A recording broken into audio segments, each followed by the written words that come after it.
You're in the 06010. Focus. Fantasy Focus. Hello and welcome to Fantasy Focus Football, presented by Wingstop, alongside Stephania Bell and Field Yates. My name is Daniel Dopp here, diving into everything that is the end of Week 13, my friends. Dude, we have said a couple times, Game of the Year. I mean, we've had a couple of island games that have been so much fun. This might have been my favorite game to be able to watch this season. And for a game that finished with a 9-point margin, like, to be the Game of the Year has to be pretty special, because it was 41-32 final for the Broncos. But it had kind of everything, just in like very few of the ways that you would have expected, right? Oh, yeah. What a game last night was. This was insane. Jameis almost threw for 500 yards, 497 yards, 5 touchdowns. Only 4 of them were to his own team. One was unfortunately to the Broncos as well. 2 of them to the Broncos. That's right. You're right. 2 of them to the Broncos. David and Njoku crushed. All the pass catchers crushed it. Let's start with Cleveland, because I think they're a better fantasy conversation. Denver played their mind out. Like, they're a fantastic team. Congratulations to Bo Nix. We'll dive into them in a minute. But Jameis Winston, like, can we use his name as a verb? Like, there's no way that he could Jameis any better than what he did last night. Well, the verb or noun, because we say live by the Jameis, die by the Jameis. And it was beautiful last night. And I thought, wasn't it a Thursday night football game when he first played? And we were like, wow, we got Jameis back. That was just the appetizer for the main entree, which was last night. It was fantastic. It was everything that Jameis can deliver, and you can feel I don't know about you guys, but to me it was like the highs of the highs and then the lows of the lows. So through it, you got everything. But I thought the most notable thing that he did for me was he unlocked Jerry Jeudy. Yes. Like, that was a performance. I heard that Jerry Jeudy had more yards. I think Troy Aikman was saying it on the broadcast, but certainly I've seen it since. More yards against his former team than any other player in NFL history. Like the revenge game of all revenge games. The revenge of all revenge games. I mean, it was incredible. And so we are focusing in on the here and now. But I just want to say this, going into next year, please, Cleveland Browns, please. Oh, Jameis is still on the roster. Please let him start, because for fantasy purposes, it's nice to actually be able to use guys like David Njoku and, of course, Jerry Jeudy. And by the way, Jeudy, heating up of late. Like, this right here, not exactly a coincidence. Like, this is something that's happening more and more by the week. Over the last half dozen or so games, Jerry Jeudy has been much, much more productive. He had a stretch not that long ago where he went 3 games with exactly 1 catch in each of them. Yep. He's been totally unlocked. This offense is so much pass happier with Jameis under center. The defense wasn't the biggest issue last night. The issue was perhaps some self-inflicted wounds from Jameis. But the bottom line is the Browns continue to be in these negative game scripts that allows them to throw the football aplenty. Jerry Jeudy benefits. Elijah Moore went up over 100 yards. Thinking ahead to Week 14, Jerry Jeudy, 6 teams on a bye, by the way. Yeah. We're going to have Jerry Jeudy ranked pretty darn high in our wide receiver rankings, which will be out a little bit later on today on ESPN.com. It'll be interesting to me, if you reintroduce Cedric Tillman, who obviously didn't play in this game because of a concussion, like, what does that do to the wide receivers? I don't think Jerry Judy's going anywhere. I think he's elevated himself, but it's more about where do we value Cedric Tillman coming in, who had been really a rising star for the Browns. You've been the deep threat, it felt like, in this offense. But when you look at everything, I'm just going to list off a couple stats in case you didn't get a chance to watch the game last night. David Njoku had 17 targets for 9 catches, 52 yards, and 2 touchdowns. Jerry Jeudy had 13 targets for 9 catches and 235 yards and a touchdown. And Elijah Moore had 14 targets for 8 catches and 111 yards. Even Nick Chubb had 24 receiving yards and a touchdown. I was so thrilled watching him get involved. Because remember, Mike Clay was talking on Sunday about, that was the point, was Nick Chubb had no catches, and we really couldn't trust him. And, well, he had a catch all right, took it right into the end zone, got a touchdown. So. Yeah, Rosie needed David Njoku to have a fairly decent night in order to win her matchup and make sure she got the 1 seed in her playoffs. And David Njoku delivered for her. Wow. So we were very thrilled in our household to be able to watch that. But even if you're not a fantasy player, don't you feel like, you had said this, Field, like, don't you feel like this is just more fun for Browns fans to be able to watch football like this than having Deshaun Watson? It has to be. It's fun for all football, more fun for all football fans. And I think you've got to see the players. I mean, the players rally around him. 100%. There's an upbeat nature. They're confident. They're playing hard. And I think that's the thing to me is, at this point in the season, just as with fantasy football and real football, sometimes you see for the teams where they don't have a great record, or they, how are people playing? Like, you're looking at the body language and the effort. The Browns are playing. Yeah. Like, they are playing hard, and it's fun to see, and it's great for us in fantasy because you can start them with confidence. Yeah, you certainly can. They feel like, so I would say if I were like planting my flag on the Browns going into Week 14, it's Jerry Jeudy. Your flag, probably not a good. Yeah, not coming out of rivalry weekend. College football weekend. You're right. Yeah. You're right. No, I'm going to plant my flag on my own yard. Okay. I'm not going to go to Daniel or right. Stephania's house and just try to, Gotcha. barrel through Daniel's deck, which is a very nicely stained deck, recently redone by Daniel the Great. As always, he's a very handy individual, DIY king. But I'm going to plant my flag again on my own yard on Jerry Jeudy as the wide receiver. That's going to be highest ranked, obviously, amongst these Browns wideouts. Nick Chubb will be, again, I think he's going to be kind of where he was, because I know you can't just, I hate when people say, if you take away that one thing all the time.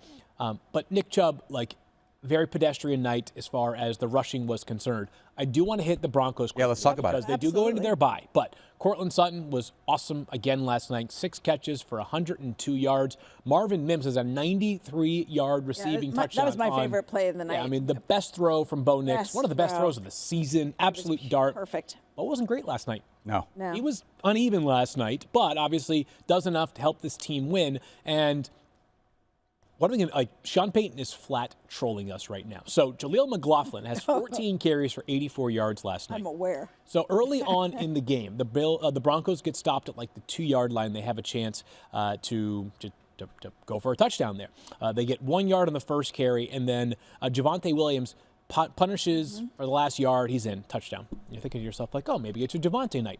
He finishes with 4 carries for 1 yard and a touchdown. Yep. 4 carries, 1 yard and a touchdown. I don't know what to tell you, right? 3 weeks ago, it looked like Audric Estime. We saw a little Audric Estime. Yeah, we did. 3 carries for 12 yards. That's how much we saw. Right, but that's the trolling. Who got the other touchdown in that running back room? Michael Burton. Michael Burton, the fullback. Thank you, Sean Payton. So the bottom line is this, is that if you're going to be starting a Broncos running back, you either have to do so because you have quite literally no other options, or you have to guess extremely right. I would do my best to avoid this backfield, at least in Week 14. You will not have them because they will not be available.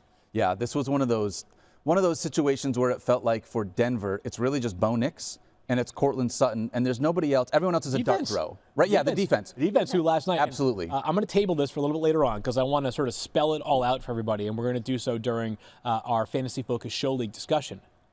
Wild series of events that I sent a large, not fruit basket, I sent a big refrigerator's worth of meat.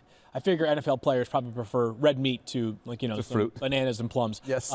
Out to the Denver Broncos defensive room because they saved my bacon, more meat puns, in an incredible way that we will describe. It's going to be awesome, but I am thankful. I am not out of the woods yet by any stretch, but my season is back, baby, because of that Broncos defense, especially late in that game. I think maybe, and this has nothing to do with fantasy, we'll close it out with this.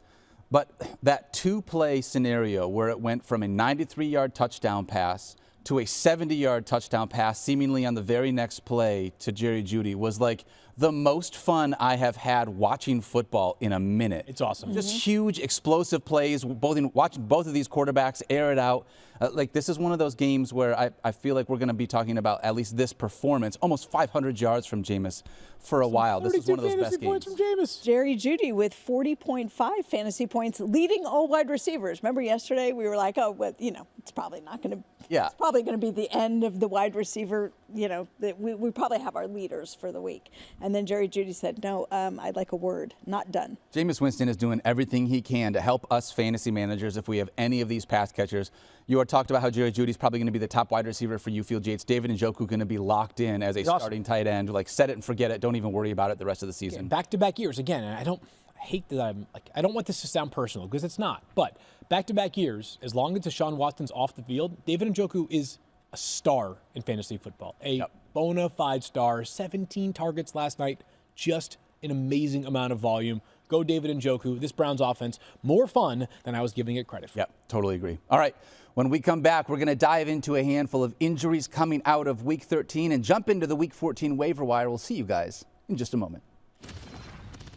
Today is Giving Tuesday, a global day of giving, and it's also the start of ESPN's V Week when we continue Jimmy V's fight against cancer. You can make a difference today by supporting cancer research, which is needed now more than ever. If you're able, give at v.org/donate. That's v.org/donate, where 100% of your donation goes to cancer research. Back here on Fantasy Focus Football, Field Yates, Stephania Bell. My name is Daniel Dopp. I just got to say, in doing that Jimmy V read, and by the way, one of the best things that we do here at ESPN, it's always a reminder whenever Matthew was on the show, he'd always say, donate to help fight against cancer research. And he would always mix up the idea of fight against cancer and donate for cancer research. So just a little shout out to our buddy Matty B for that one. Let's dive into the Week 14 waiver wire. I want to start with a couple teams that are on bye, and then Stephania will jump into, there's a lot of teams on bye, and then we'll dive into the injuries here.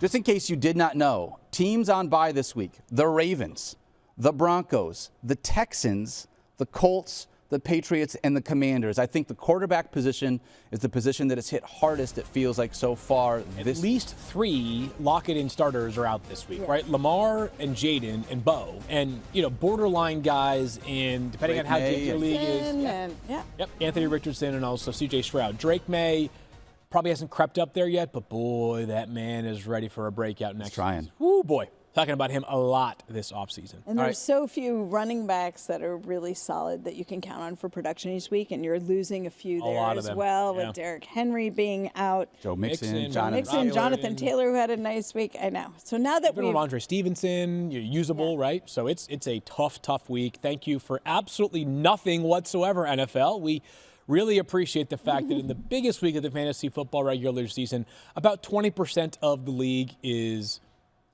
not watching. And thank you. It really helps us all. Appreciate it. On top of those being out for a bye week, we also have some folks who are injured. Yeah, we saw that yesterday. Give me the wheel back. Let's talk about it. Well, I mean, I don't love to bring up the injuries that are happening, but we got to start with one of the toughest players in the league, who I saw a lot of comments about we flew too close to the sun, because people were really appreciating Taysom Hill. And with all the injuries the Saints already had, Taysom Hill's role had really elevated of late. But a big injury, we saw him get carted off, confirmed ACL tear for Taysom Hill, with other damage potentially still being evaluated, but clearly he is done for the season. No, that sucks the most, because just unfortunate. I don't want to talk negatively about Taysom Hill in previous years, but it felt like he was always more of a gadget player than he was like a consistent fantasy asset for fantasy managers. Yep.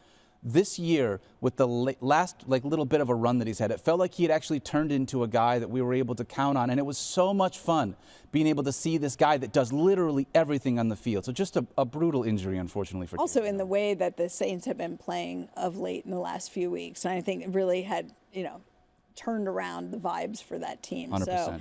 Unfortunately for Taysom Hill, but we also have Trevor Lawrence.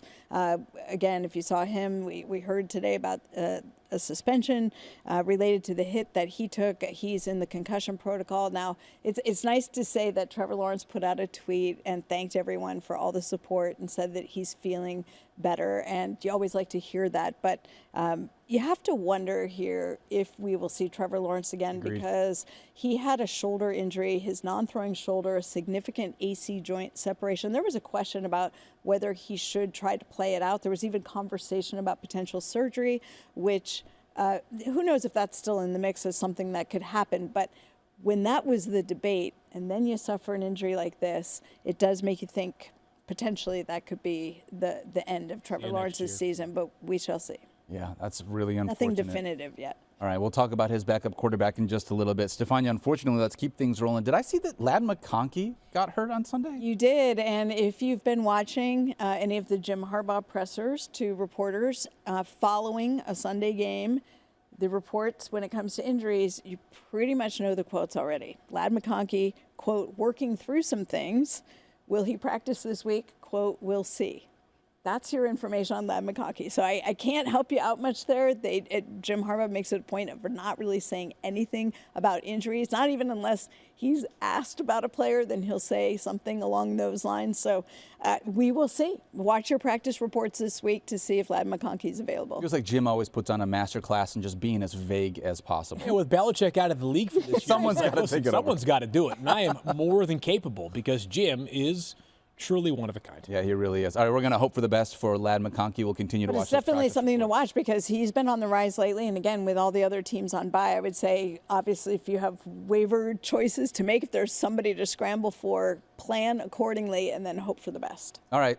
Let's go with this last one, Stephania. We unfortunately saved the best player in the NFL for last. And I know this one is especially hard because it's like a two-pronged situation here. It is. And we're talking about my beloved 49ers and Christian McCaffrey, who we all know. It took 10 weeks to get Christian McCaffrey back after the bilateral Achilles tendonitis. Goes out in the Buffalo game. Finally looks like he's rounding into the form of pre-injury Christian McCaffrey, what you were hoping for this season. And on a potential breakaway play, gets a shoestring tackle by Tyler Rapp, goes down hard on his right knee. A fall on the knee, a direct blow to the front of the knee, can result in a PCL injury. That is, in fact, confirmed by Kyle Shanahan. That's what Christian McCaffrey suffered. Now, Shanahan, when talking to reporters, was saying that it's been described as a 6-week injury to him. You can sort of do the math on that. He's going on injured reserve, so you know for sure you aren't going to have him for 4 weeks. Will they say it's the end of his season? They won't, but I think the way Kyle was talking about, we hope to have him back and we expect to have him back healthy and ready to go next year. And he just sort of reiterated his love for the player, his love for how he works so hard and knows how gut-wrenching it is for someone like McCaffrey to just be getting back and then be taken out for the rest of 2024. And on top of that, Jordan Mason, who we all, the presumed backup to Christian McCaffrey, suffered a high ankle sprain in that game, somehow finished it out. We didn't know about it till afterward. He also is on injured reserve. Man. So guess what? Brutal. Isaac Guerendo is your next man up. But behind Isaac Guerendo, it's probably Patrick Taylor off the practice squad. So if you want to go deep, deep, deep, and you're just trying to find someone in case Isaac Guerendo gets hurt, but I don't know. The 49ers offense is not what it has been. So you're rolling the dice to begin with. All right, well, that's going to take us into our playoff stash brought to you by Wingstop, talking about guys you want on your bench heading into the playoffs.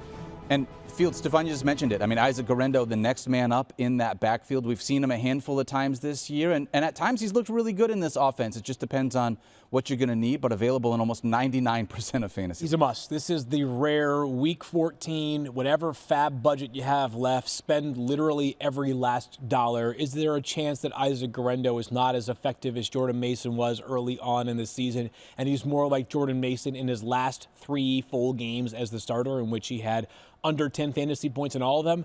Yes. But this guy has the goods to be a very, very productive player in the NFL. 6 foot, 223 pounds, ran a 4.3, 340 coming out of Louisville after starting his career at Wisconsin.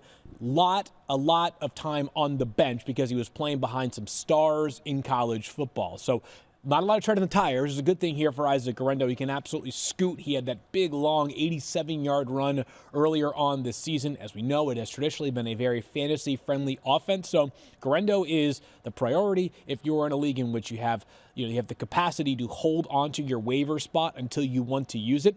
And you have that first spot. This is the time to utilize it here. Again, if you play in a fab league, risk it all here. If you play in a league in which the trade deadline is not behind us and you are higher up in the order, but you don't really need a running back, I'd grab Guerendo right now. Great call. Try to make a trade tomorrow morning for a team that might be more running back needy if you are still in contention. Again, that's a lot of exuberance for a player who may not necessarily give you 25 fantasy points in any given week the rest of the way. But we're Week 14. The rest of the names that we're going to deliver to you guys are going to pale in comparison to Isaac Guerendo. And by the way, the 49ers obviously had their bye, so you get Isaac Guerendo for good. And if you're wondering how he performed before when he was the one they were leaning on, in Week 6 when Jordan Mason injured his shoulder, he had 10 carries for 99 yards. In Week 8, Mason aggravates his shoulder.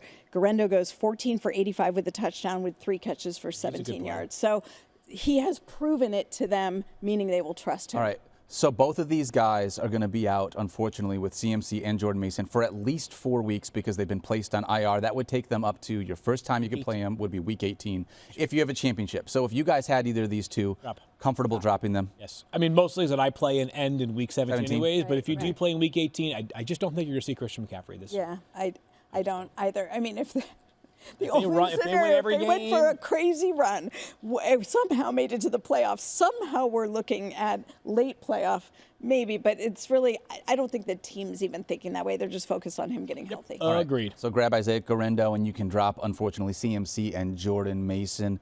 And that is our playoff stash, brought to you by Wingstop. Let's dive into the quarterbacks. Field, you and I talked about this at the very beginning. All the quarterbacks that are on bye this week, I got a couple of guys that you can consider. And I want to start with Russell Wilson.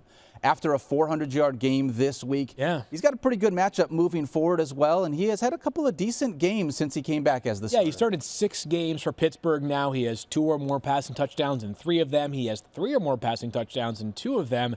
He has at least 264 passing yards in 4 of his 6 starts. What's been kind of impressive about Russ's take away from Justin Fields as a starting quarterback in Pittsburgh is he has a total of 27 rushing yards this season. For so long, Russ was not just a very talented thrower, but also the kind of guy that might get you 50 rushing yards in a game. That ain't happening anymore, and he is still finding ways to cook. He may end up being the highest ranked of the streaming options available this week, but there are other quarterbacks that I would consider as well, Daniel. Is Caleb Williams being one of them? He'd be the next one, and he might even be ahead of Russ. He's got back-to-back weeks, does Caleb, with 26.1 or more fantasy points. Believe it or not, he has 4 games this season, finishing as a top 6 quarterback, does Caleb Williams. Love that. For context, that's only 1 fewer than Jaden Daniels, which Jaden's obviously had a much higher floor, but we've seen quite a bit of ceiling here from Caleb this year, and he has 33 or more rushing yards in 3 straight games and 7 games this season. Caleb is not utilized as much as a runner as guys like Jaden Daniels or Lamar Jackson or Jalen Hurts, but very, very good runner in his own right. That adds to the floor of Caleb Williams. Yeah, since Thomas Brown took over as the offensive coordinator, he has looked really good. At least 16 fantasy points in all 3 games, including over 26 fantasy points in back-to-back games. So it feels like with this shift in this offensive philosophy, Caleb Williams, someone that you can utilize. A much tougher playoff schedule than Russell Wilson. So I think I'm with you. If you had someone this week, I actually like Caleb a little bit more than Russ. But if I was looking for someone that I needed for the rest of the season, I like Russell Wilson a little bit more than Caleb Williams. To my knowledge, the Steelers still have to play the Bengals one more time. So that would be nice for when Russ has to play them. All right, let's dive into a couple of risky quarterbacks. If you're in a 16-team league or a super flex league, just going to throw these names out there. They're not great, but you know what? Sometimes you need somebody. Yeah, I would say tread lightly here, guys. I know that we had some excitement surrounding Isaac Guerrero. He's very much the outlier in that regard. It's week 14, so if you're adding a Will Levis, who has been better of late and has a good schedule down the stretch, probably only in Superflex. Same for Bryce Young, Aiden O'Connell, and Mac Jones. O'Connell gets a good matchup this weekend against the Buccaneers. All right. So, Field, if you had the rest of this, we talked about Isaac Guerrero, we talked about the 2 quarterbacks. I think they're like the 3 top ads. Yeah, who's the next man up in your waiver wire? I'll give you just a couple of names that you should have on your radar right now. Parker Washington from the Jaguars, who last week stepped into a clear wide receiver 2 role. He played 80% of the snaps, just a few behind Brian Thomas Jr. as wide receiver 1 for Jacksonville. He had 12 targets. He found the end zone. This is a talented player. Was a 6th-round pick out of Penn State. Has that long punt return touchdown earlier on this season for 96 yards. Good player. The Jaguars are going to have to throw the football quite a bit most weeks because they have been playing from behind very often. And then with no Gabe Davis, no Christian Kirk, not a great running game. Pretty good opportunity here for Parker Washington, again, in a deeper league. And then it is our legal responsibility to mention Nick Westbrook-Ikhine. He breaks every model that Mike has ever come up with. Mike is reshifting the models this week because every time you turn, he is scoring a touchdown. This past week, though, he got 8 targets as well. Yeah. Those 8 targets, very notable for Westbrook-Ikhine, who had basically been thriving off of minimal volume but lots of touchdowns. The man is breaking models, and that's good enough that, in this time of the year, Marquez Valdes-Scantling, Nick Westbrook-Ikhine, players like that who, hey, you're going into the final week of the regular season, and you need to beat somebody who's projected to beat you by a decent margin. You throw these kind of high-risk, high-reward players into your lineup, and you never know what can happen. Agreed. And at the tight end spot, if you have one of these guys on a bye or you were rolling with Taysom Hill, I would just say that Pat Freiermuth and Taysom Hill's probable replacement in Juwan Jennings would be the next guys up, although we have lowered expectations for those guys, unfortunately. Last thing that I want to say, and this is not tied to waivers, but it is tied to a player that we have discussed, in Taysom Hill. Taysom Hill being out means something important for for Alvin Kamara. Have you guys seen the tear that Kamara is on of late? Let me see if I can pull this up. I'm having internet issues, and I couldn't find the note that I had pulled up. But Alvin Kamara, over his last 5 games, is averaging like 142 yards from scrimmage. That's ridiculous. I'm fortunate enough to have him on my Scott Fishbowl team, and he's been sustaining it single-handed. 0 touchdowns in that stretch. Yeah. No way. 0. So Alvin feels due, maybe for a bit of a yardage regression, but he also feels due for a touchdown. They play the Giants this weekend. Good opportunity for Kamara to go off, store that thought away for Sunday afternoon. Rico Dowdle just crushed the Giants, so you know that Alvin Kamara should be in a really no good more spot. Dexter Lawrence, by the way, for the Giants. Right. When we come back, we're going to dive into a little playoff panic or patience. We'll see you guys in just a moment. ESPN Bet Live returns on Saturday at 11 a.m. and has everything that you need to know before betting this week's NFL slate. Our friends Aaron, Joe, and Tyler return on Friday and will be with you through the weekend with all the picks, props, and parlays that you need to make the right calls. Check out ESPN Bet Live. All right, we're going to dive into a little playoff panic or patience here on Fantasy Focus Football. My name is Daniel Dopp alongside Stephania Bell and Field Yates. These first two, I'm going to do a little blind resume. By the way, it's all panic when it's fantasy football playoffs. Feels right? like it. Because every week you're like, is this person going to score for me or not? Whether they've been the most consistent at their position Win or go home, or it's a dart throw, you're still panicking. So we're here to try and tell you whether we're panicking along with you in particular or whether we're urging you to be patient. Exactly. All right, couple blind resumes just for these first two at least. Okay. I want to give this, all right? This wide receiver, I'm going to give you some raw numbers and tell me whether, just based on the numbers, you would be panicking or be patient with this player. He is wide receiver 49 and 45 in targets on the year. Wide receiver 49 in receptions. Wide receiver 42 in receiving yards. He has 1 touchdown on the season and only 2 end zone targets, culminating in a wide receiver 49 finish through week 13 in total fantasy points. I'm trying to guess who that is based off of the way that you described him. I am going to go with, is that Olamide Zacchaeus? It is not. In fact, it is Deebo freaking Samuel, my friends. I knew that, and I didn't want to say it because it pains me I can't even talk about the 49ers anymore. 3 straight games under 10 fantasy points, unfortunately, for Deebo Samuel. He has not been the guy that we thought he was at this point. Stephania Bell, you watch this 49ers team closer than anybody else here. I'm panicking. And it's not just out of the raw emotion of my 49ers. I'm panicking because his involvement just hasn't been there at times when you think it would be. I feel better about Juwan Jennings as wide receiver. I feel better about George Kittle as a pass catcher in general in this offense than I do about Deebo. He might become a little more involved with the run game. We have seen that happen before when there's been running back issues, but he hasn't really had any big breakaway plays in the course of the season. So you could make other choices. We talked about this yesterday, that you might surprise yourself with some of the choices you would make, but week in and week out, you have to look at what your options are, and you may choose to go without Deebo. That's really the only thing that I can hope for right now, which is, hey, with no Jordan Mason, obviously no Christian McCaffrey, Deebo gets 7 carries a game going forward. Garendo's going to be the guy. Patrick Taylor's going to be number 2, as Stephania said. Kyle said yesterday they're going to add a 3rd back somewhere, but you need that from Deebo. It's one of the great mysteries of this season. This is a guy who is getting older, but he's not like deep. He's a 2019 draft pick. He also handles special teams stuff for them as well, and he has been doing kick returns. I mean, I just don't know how much more they're going to give him or how it's going to play out in terms of productivity. This would be my own 2 cents, and Kyle may disagree. You may disagree. Anybody might disagree.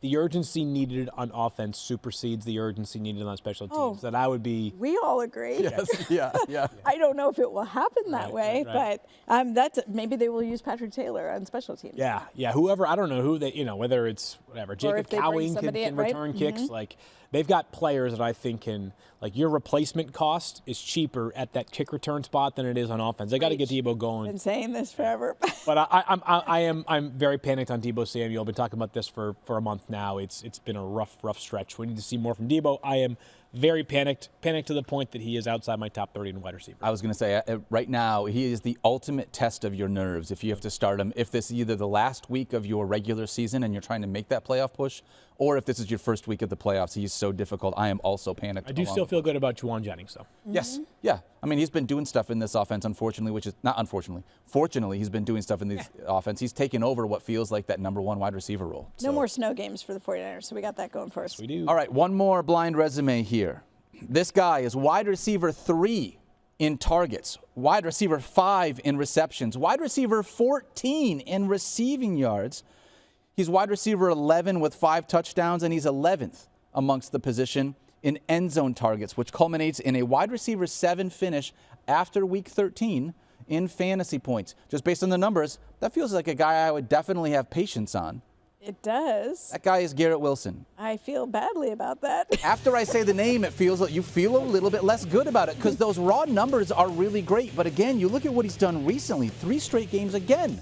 Under 10 fantasy points. Yeah. So you're probably still committed to Garrett Wilson just because of the volume that Daniel laid out there. I was trying to figure out, so like, what's going on here? Like, how could Garrett Wilson? If you could figure this out, Field, everyone would love it. I don't really have a great answer for you, but what I will say is we have now seen 7 games of Aaron Rodgers, Davante Adams, and Garrett Wilson on the same team. 10 touchdown passes for Garrett Wilson in those 7, for Aaron Rodgers in those 7 games. So if it's not the touchdown upside, because touchdowns can go to other guys besides those 2 wide receivers, maybe you're getting great passing upside. Nope. Right? A la Seattle. Yep. Geno's throwing for a ton of yards, a ton of attempts, just not a lot of touchdowns. Well, he has, Aaron Rodgers does, under 250 passing yards in 4 of those 7 games. So it's rare that you're blending both passing yardage upside and passing touchdowns. So it has just been a completely underwhelming offense this season. Wilson has had bright moments since Davante Adams was traded. Heck, he's been, you could argue, about as good as Davante Adams since the trade took place, but another player has come anywhere close to the expectations that we hoped we were keeping for them, which was the idea maybe being, hey, they have Davante Adams, let's kick this offense into overdrive, let's find ourselves 2 top 15 wide receivers. Not close to that. Not close to the He hasn't gone above 50 yards receiving since week 9 against Houston. And here, to me, to put it in a nutshell, as far as when I was thinking panic or patience, is why would we suddenly expect change? If you can't point to a reason why this is happening, to your point, like if you can't understand, if you can't define what the problem is and say, okay, if this happens, it will change. We have watched over and over again hoping for a different result. Does that make us insane? Yes, it does. I think it does. I think so. So therefore, I'm panicking. All right. I would say that I am panicked. However, I'm still starting Garrett Wilson. You don't have a choice this week, especially. Yeah. I mean, I don't think that – I think that there is – he never met the expectations, Field, that you had just laid out, but he's not Deebo Samuel level disappointment because he's still getting production. It's just not the production that we had hoped for. So he's had stretches. Like Deebo, since like week 3, has been very, very, very quiet. Like very quiet. Like Wilson has been more recently good, which I think offsets the sting just a little bit. And I think that this next player we're going to discuss is probably in a different category than the first 2. This next player is Darnell Mooney, who has coming off of just 5 fantasy points, 3 catches for 20 yards on 6 targets. And here's why this is different. Yep. It's coming into the season. If I told you that you were going to get out of Darnell Mooney what you've gotten this season, you'd say, I'll sign up for that no matter how it goes. Gravy, baby. Right? He was awesome. So just 3 games ago, or 3 weeks ago, 2 games ago, he had nearly 15 fantasy points after nearly 20 fantasy points. Back-to-back duds.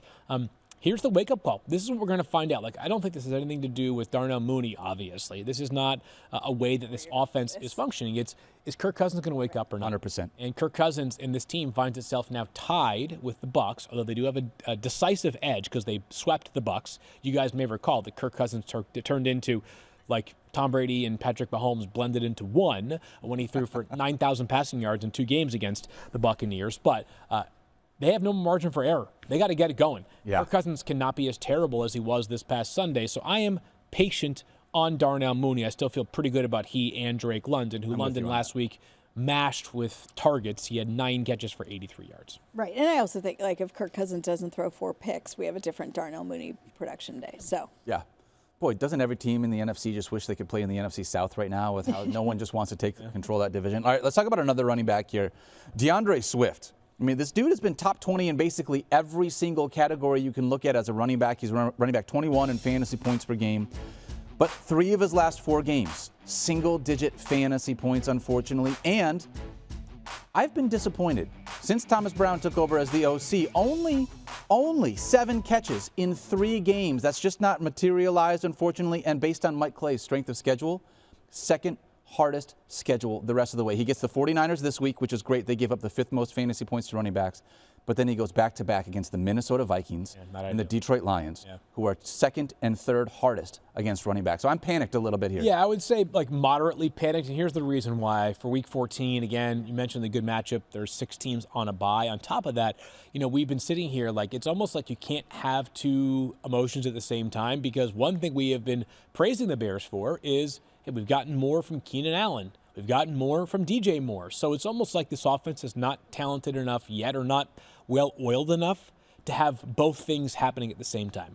Big day on the ground plus big day through the air, because you have 2 receivers as opposed to 1 running back. And the running back is still, he's still usable, as opposed to where Keenan Allen was for that stretch where you barely use this guy. Because of that, I am moderately panicked, but again, I'm still going to be inside my top 20 for running backs this week. I'm in the same spot as you, but I'm still panicked about it. Doesn't feel great. He's one of those guys, especially after this 49ers game. It's going to be a tough one. Yeah. All right, I got one more player I want to throw at you. Cade Otton. I'm just going to throw this out there. Do you remember the hot streak that Cade Otton had? Week 7 through 9, at least 18 fantasy points in all 3 games, 10 targets in all 3 games.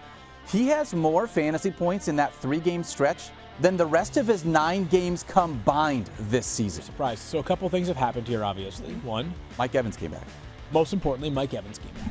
2, Baker Mayfield has kind of cooled off a little bit, right? This past week especially. So because of the position that he plays, still going to be inside my top 12 for tight end rankings. The big thing here with Cade Otton is that, and again, I said yesterday, you feel like you throw the term league winner around too much. He felt like he was getting into that Jonnu Smith territory for that stretch right there. Volume, where we feel like Jonnu Smith currently is. And now Jonnu has kind of stolen that mantle from Cade Otton. Yeah, which is not fair. I would rather, to be honest, both of them. I'd rather have both of them. Yeah.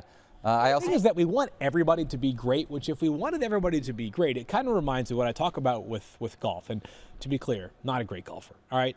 I aspire to be a great golfer. I'm not there yet. But what happens to me when I do play golf is that when I play well, I leave the course and I think to myself, if I just made that freaking putt on 16, or if I just not, gone bunker to bunker on 9, maybe I'm parring there as opposed to, triple bogeying. And then when I play poorly, I leave and I go, you know what, though? I sunk that putt on 3. And I did hole out on 7. I got up and down on 7, right? So it's like you can't have everything go great. So in fantasy, if all these guys are going full Jonnu Smith at all times, it would be boring. We have nothing to do here. You're right. You just say, hey, play this guy, that guy, whatever, I'm patient with Cade Otton. He's still getting a ton of targets. Yeah. I'm with that. Makes a ton of sense. And Field, if you want to start feeling better about your golf game, just ask Mike and I to go golfing with you, because Mike Clay and I are both awful at golf. Stephania's pretty good at putt, though. I know. Stephania, don't ask good at. All right. We'll see you guys back here on Fantasy Focus in just a minute. Download the ESPN Bet Sportsbook to claim your new player bonus, and for a limited time, unlock access to 30 days of ESPN Plus to stream exclusive live sports. Sign up with the promo code FANTASY to get started today. Back here on Fantasy Focus alongside Field Yates and Stephania Bell. My name is Daniel Dopp. We're going to dive into a handful of playoff difference makers, a couple of guys that you can potentially lean on in the playoffs that might make the difference for your fantasy squad. And I want to start this off, if you guys do not mind. Go for it, yeah. With the Chicago Bears wide receivers. Hey-o. I want to look at this. We've mentioned it a bunch of times, all right? But with new offensive coordinator, now head coach, Thomas Brown, we got 3 games, enough of a sample size for me to be able to kind of extrapolate this a little bit for a playoff picture. Over that 3-week span, Keenan Allen and DJ Moore are tied for 2nd amongst wide receivers in targets. They both have 30 targets in 3 games. That's unbelievable. More, and this is over that same span, DJ Moore has more receptions than anyone else in the NFL. Keenan Allen is wide receiver 8. DJ Moore is wide receiver 6 in receiving yards. Keenan Allen is wide receiver 18. Keenan has 3 touchdowns. DJ Moore's found the end zone twice. DJ Moore is averaging 21.4 fantasy points over that stretch. Great. So when I look at what he is doing, knowing that both these guys have 30 targets over that span, and you look at what this unbelievable strength of schedule is for the second half of the year, it feels like we are in a really good spot for these guys. 4th easiest schedule the rest of the way based on Mike Clay's strength of schedule, with both of these guys having 30 targets. And by the way, Rome Odunze He's got 27 targets over that span as well. The production hasn't been there, but he's been getting the volume. This entire offense is doing this thing. It just keeps getting better and better with Thomas Brown being able to help uplift his rookie quarterback, and that helps every single pass catcher in this offense. I was just going to say, if you want like the good vibe on it, is that the trajectory is going in the direction where we would hoped it would go when the season began. Like, much better that it's going this way than if it started with them all being productive and falling off a cliff. So I think peaking at the right time. 100% they are. But look, so like just last segment, you were saying, you want more out of DeAndre Swift, and that, so like this is what I'm saying, the balance. You're right. Right, like all those targets are going to the wide receivers, and I'm happy about that. So that's very fair. Who wants to go next? Stephania, you want to take the next one? I'll go next with a guy we already referenced in the waiver wire section, Nick Westbrook-Ikhine. Sometimes you need a guy to be a league winner for you in the end that is a guy you didn't know you needed, right? We could go and list all the players who are supposed to be productive, but here's a guy that nobody was talking about, that Mike Clay insists all the models do not account for, and he's coming off a 2-touchdown week that takes him to 8 touchdowns in 8 games. You like that if you play fantasy. Now, his touchdown to reception ratio is unlikely to be sustained. He's got 8 touchdowns and 20 receptions. That's 40% in the last of his 6 games. I know, but his targets are going up. So that means his chances for scoring are going up, and his fantasy production is going to be there, because it also is telling me that Will Levis is increasingly looking for him. So I like that it's going in that direction. These are also, the Titans are a team that does not have a bye coming up, so you don't have to worry about that. You're going to have them available. And best of all, take a look at the super enticing schedule that they face for the rest of the season. The Jags in Week 14, the Bengals, you can throw against them. They're at the Colts, and they get the Jags again in an away game, home to the Texans. Listen, this is an opportunity for Nick Westbrook-Ikhine to shine for your team. We got to project more targets because the production has been there. I just want to feel a little bit better about the volume, Stephania, but he's making hay with what he's been given. And don't forget, this is a time of year where the waiver wire may be slim pickings. You may not have a lot of great choices. You're not going to get your superstars, and you probably can't trade, because in a lot of leagues, your trade deadline has passed. Or tomorrow at noon for those that haven't had it yet. For those that haven't, right. So you may still be able to make a trade, but in most cases, you're just trying to pick someone up off the waiver wire. He's available, and I think he could be a nice roster stash if you need him. If one of your guys gets hurt when you go into the playoffs, look, it's not like the roster. If you have a healthy roster in Week 14, that's great. But you might get 2 weeks down the road. One of your receivers goes down, you could plug him in. Can I ask you guys a question? Yep. Do you guys usually have a consistent time that you do your waivers on Tuesday? Or No, like 1 in the morning. Okay. It's basically like 5 minutes before it's due. I'm a morning guy. I'm up with my kids early, and so usually when we're settled in there and they're playing with dolls or whatever, I try to put them in. And just to sort of put my money where my mouth is, like this morning, other than attempts for Isaac Guerendo, obviously, like it's all defenses and kickers for me. Like just to sort of underscore that, like maybe an occasional Westbrook-Ikhine, but it's much more the kickers, the defenses, the rare Isaac Guerendo, maybe a quarterback. And that's where my pick will land. It's Russell Wilson. We talked about him a little bit earlier on. The schedule is good in some ways, at least in the short term. And it kind of depends on what you feel about his Week 16 matchup. So the Browns this upcoming weekend, we saw Bo Nix throw for nearly 300 yards last night. Just needed to be a little bit less turnover prone. Eagles in Week 15, you don't like that. Nope. Baltimore in Week 16, maybe you like that.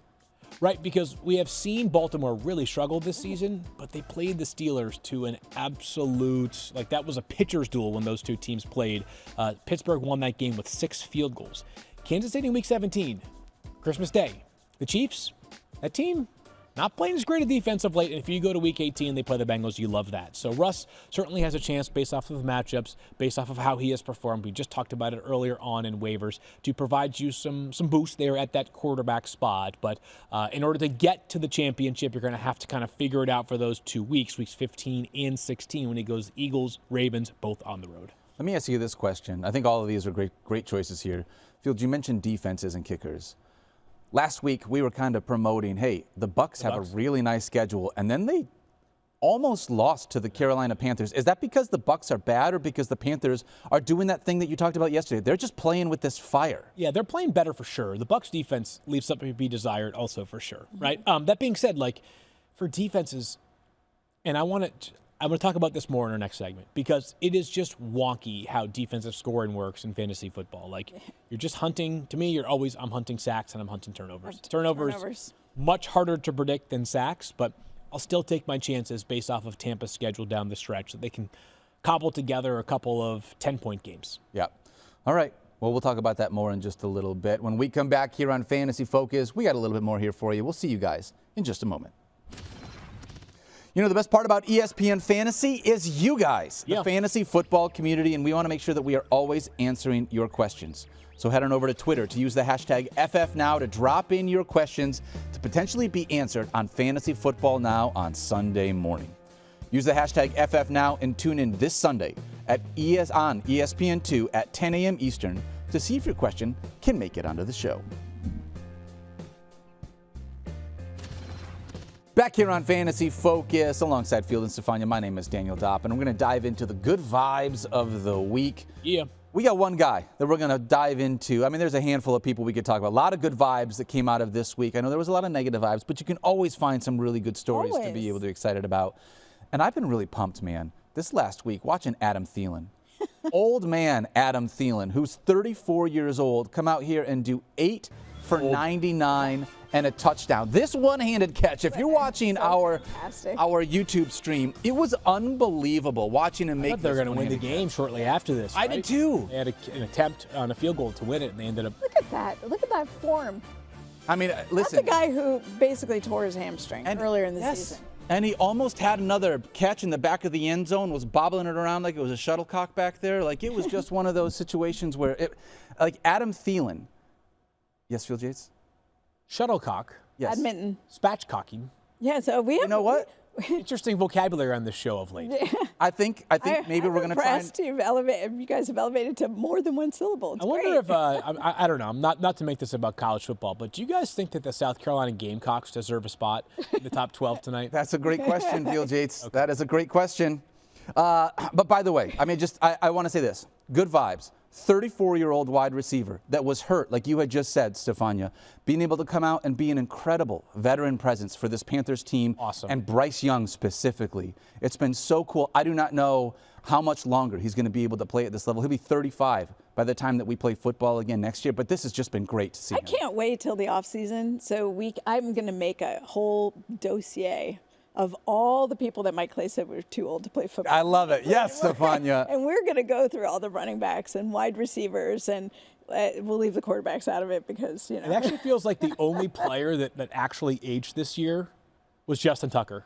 Like everybody else, you're like, not like they survived the test of time. Aaron Rodgers. Justin Tucker. That's true. That's true. But yeah, it's fun to see. And remember when he was coming back, I said, Adam Thielen was so excited about participating in team drills. Like, I've never seen this before. Yeah. No player's excited about that in practice. He was so happy to be out there. And I think that's the wisdom that comes with having, seeing the twilight of your career, having the experience and knowing it can get taken away at any time. Yeah. And you love the guys who are playing with joy like that. Yeah. So let's reward it. So much fun to watch. Just shout out to Adam Thielen and being able to feel like there's a lot of good vibes there. Really inspiring that whole team. Yep. It's been great. Let's dive into, I guess we have to, the Fantasy Focus Show League. I need some inspiration on my Show League team. Nobody got robbed more than me. I just want to complain. No. Somebody did. It's Kevin Pulsifer. But you tell here, so let's just dive in. We can go through it, Daniel. We don't have any visuals to support this, so you can just each talk through some stuff here. I don't want visuals. You want to go first? I'll go first real quick. I played the producer, our producer, Tyler Mowbray, who was on vacation this week. Thank you very much for not being here while we have to talk about this segment. He scored 199 points against me this week. That's not even possible. Honestly, that's the most of anyone has scored all season long. 199. It didn't make a difference what I did. I put up 137, and we don't have crazy scoring. Like, I had a respectable outing, and I came up over 60 points short against Tyler Mowbray. And that was with Rico Dowdle doing some things. I had Lamar Jackson. I had Nico Collins. I had Trey McBride, who had 1 billion targets and really performed for me.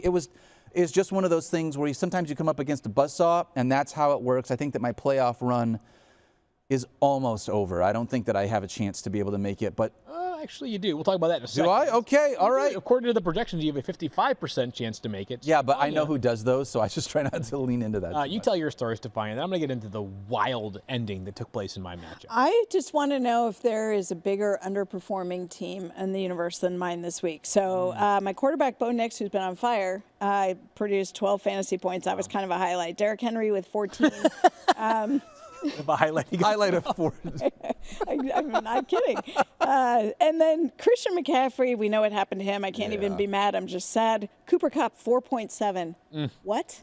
Roman Dunze, 4.5. Okay, I know he's been less targeted, but really? And then, let's see. George Kittle, 1.7. Yikes. Massive Aaron Jones, 9.8. Another, it could have been more, but minus the turnovers. The Tampa Bay D, with 2. I know Against the Panthers. Yeah. How many players on your roster scored? And then Brandon double-digit Aubrey got fantasy 9. points? So again, one of the highlights coming there. And I benched Debo. Because I was in fact panicking, and yet the other two 49ers failed me, and so it was a tough day at the office. In a matchup that I was predicted to win handily over Liz Loza, her sorry team comes back and beats me by 6 points. Oh my gosh, I'm so mad. Her team is not good. Hold on. Liz Loza won with 77 points That's this week. my I lost point. with 137. That's my point. She didn't deserve to win. She didn't. Liz had 3 players get a 0 because one of them was out. I know.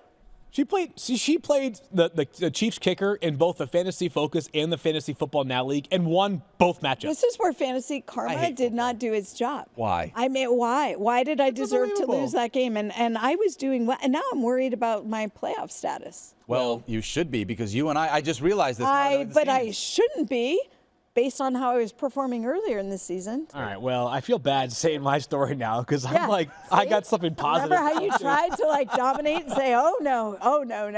Oh, man. All right, so as things stand, 6 teams make the playoffs. 4 spots have been clinched, and congrats to Trophy Smack, who not only has clinched a first-round bye, but the #1 seed in the regular season. Again. Dominant. Yeah, they're back-to-back seasons of winning the regular season title. They couldn't get past me last year in the title that actually matters, but that's neither here nor there.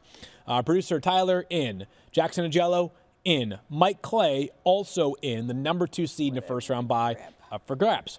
There are 3 teams now tied with a 13-13 record, which would mean that Stephania, Daniel, and I, along with Cousin Griffey, and Kevin Pulsford to a degree, are kind of fighting. There's 2 spots left. Really, if the 3 of us have a good week this week, then those 2 spots are going to go to the 3 of us. But how about this? So as you guys know, I had a slow start to that league.